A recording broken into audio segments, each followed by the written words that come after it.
This bombshell NBA gambling scandal is slowly ruining the NBA, and the fact is, it's only going to get worse. But hold on a sec. Would you believe it if I told you that some random guy on Twitter/X called out the crime of Chauncey Billups and Terry Rozier years ago? Indeed. But fast forward to October 23rd, 2025, and his theories are proven true. But those are just low-hanging fruits, hence why even an attentive normie on Twitter picked up on it years ago. So far, we've got 34 arrests, over $7 million stolen through rigged poker games, and millions more wagered on NBA insider bets across 11 states. And yet, according to investigators, we're still only seeing the surface. What you don't know is that this is an illegal gambling operation and sports rigging operation that spanned the course of years. How many years are we talking about here? And how deep does this rabbit hole go? Because if you scroll back X amount of years ago, there were no professional teams in Vegas. But the NBA Summer League is based in Vegas. We know that they have the Raiders now. I believe they have a WNBA team. I think LeBron is trying to bring an actual NBA team to Vegas. We know that the Mafia was located in Vegas. Could this be the end of the NBA as we know it? Let's go deeper into the facts. First off, Las Vegas has been the beating heart of sports betting since the mob built it in the mid-20th century. The Genovese and Gambino crime families once ran wire rooms beneath neon lights, and those same names now appear in the FBI's 2025 indictment. Since 2007, the NBA Summer League has pumped billions into Vegas's economy. By 2018, legalized sports betting turned the city into a data goldmine. Then came the Raiders, the Aces, and talk of LeBron's expansion team. On paper, it looked like progress, but behind all the glitter, all sorts of hands were in the cookie jar, from players to coaches to refs, and maybe even the league's management.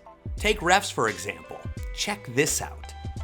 How he said 58 of 60 referees were cheaters in the NBA.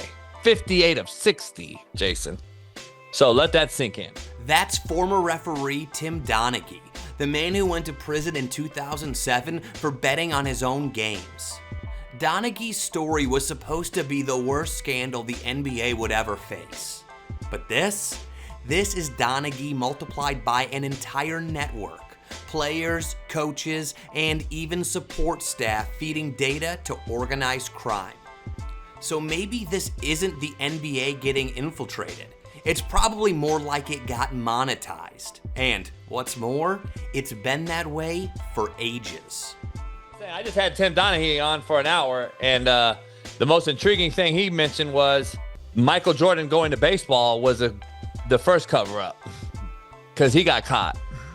And that's the way the NBA operates. The theory's been whispered for decades that Jordan's sudden retirement in 1993 wasn't just about grief over his father's death. It was a suspension disguised as a sabbatical. And it's no news that the NBA doesn't punish its biggest star. It protected him. And when you think of all this, it's almost impossible to watch the game the same way. It's impossible for me right now to talk about other things going on in the sports world because I don't know how believable they are. That line captures what fans feel today, when every load management game looks suspicious and every scratch could be insider trading. How do you even believe what you're watching? Now, we have to wonder about the December 15th game between the Suns and the Mavs. 6 technicals, 3 ejections, and a chaotic finish that left bettors livid. Or the April 20th match between the Heat and the Celtics, where Caleb Martin collides with Tatum. Now, every strange happening can mean all sorts of things, and that ruins the game. But stay with me, because it gets worse. FBI's Kash Patel has been drawing some ugly parallels that should concern everyone. Good morning. Today we are here in New York to announce a historic arrest across a wide-sweeping criminal enterprise that envelops both the NBA and La Casa Nostra. From 2019 to 2024, the FBI traced text, crypto transfers, and call logs connecting players, bettors, and mafia-backed handlers. They built a timeline showing that Rozier, Billups, and Damon Jones all played roles in the same extended scheme. But, as I said earlier, all those are low-hanging fruits. But we also entered and executed a system of justice against La Casa Nostra to include the Bonanno, Gambino, Genovese, and Lucchese crime families. And you'll hear more about those details today. You've got to understand, this is not just about a few bad players. It's about the mob families now orchestrating poker games and using NBA insiders as their access point. And here is where it gets real scary. The charges and the arrests that were taken down across this country range from wire fraud, money laundering, extortion, robbery, illegal gambling. Wire fraud. Now, that's the little detail that might get your favorite superstar caught up in this. May sound technical, but in legal terms, it changes everything. Here's what Tim Donaghy said about it. Absolutely. I mean, when you talk about wire fraud, that's a law that, is can be applied to many different things. And if you're just calling your buddy and telling them that somebody's not playing, even if it's a nonchalant comment, you're transferring that over state lines, that's wire fraud. And that's Now, hold on to that thought, because next we're diving into why the next wave of this investigation could touch your favorite superstars. Now, here's what you need to understand. You don't need to take a bet to commit a federal crime. You just need to know something that isn't public and tell someone who acts on it. A player sends a text saying AD's ankle's tight, might sit tonight, and a friend bets the under? That's wire fraud. A trainer gives a hint to a bettor before an injury report goes public? Wire fraud. Even a joke about load management can be used as evidence. The FBI built its case around exactly that: digital footprints, texts, group chats, and screenshots. This then leads us to the Clutch Sports connection. Because Clutch Sports is one of the biggest player agents in the game. So, if you wanted access to insider information to do insider trading, that's your go-to. Therefore, now that Chauncey has been dragged to court, him wearing the hoodie in there is a way of saying, if you don't get me out of here, I'm dragging y'all to court too. So right now, we're looking at some of the biggest superstars getting in trouble, some of the biggest agencies, coaches, refs, and everything in between. And then, the more you look at the pattern, the more it resembles the Donaghy era, just digitized. And now, is this going to be a huge issue to where it even folds them for some certain amount of time? Meaning, are they going to be playing with G League players because this thing gets shut down? That's not exaggeration.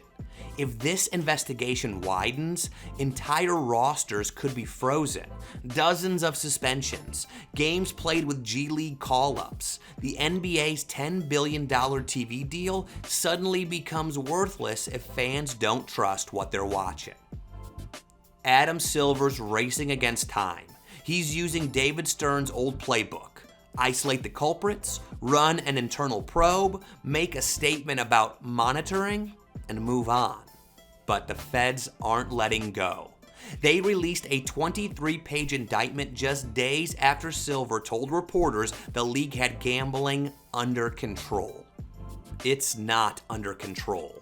It's unraveling. And as more news comes to light, we realize that we're not just watching a scandal anymore. We're watching the soul of the NBA leak away, one wire fraud text at a time. As we speak right now, federal subpoenas are reportedly targeting Kevin Garnett's old poker logs from 2004. How deep does this rabbit hole go? However, there are only two options for how this scandal can end up. This will either become steroids like baseball, where action is taken, or it's going to be the Epstein files, where everybody knows everybody's guilty, but nothing happened. Now, this will likely not end up like the latter because Stephen A. Smith might be right.